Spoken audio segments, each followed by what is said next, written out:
Unit 13, Flora Street, Sutherland. This is the second bedroom. It's got some chipped paint and blistering water damage inside.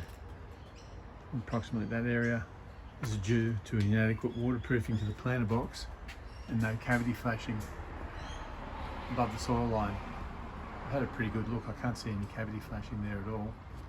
It's a pretty major defect. It's pretty intrusive installing cavity flashing. All the bricks have to come out. The other alternative is to maybe empty this planter box, waterproof it, grade the base and replace pots inside the planter with some succulents instead of the soil and keep the moisture and soil off the wall. Wind and weather shields have to be sealed. It's predominantly undercover, but that moisture is getting through the wall from the planter box where the water's trapped in the cavity, can't drain, and the constant moisture and soil against the wall.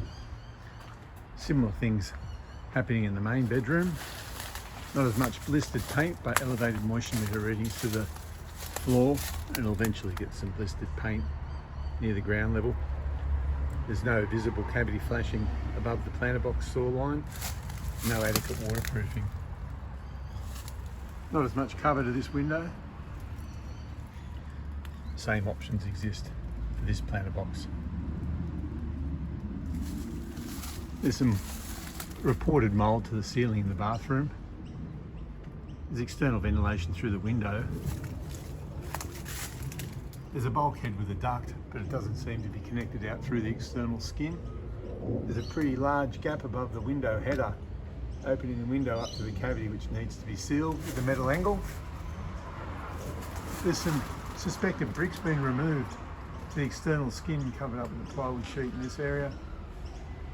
That board needs to come off. We need to find out why those bricks were removed and the board was installed, and reinstate the bricks.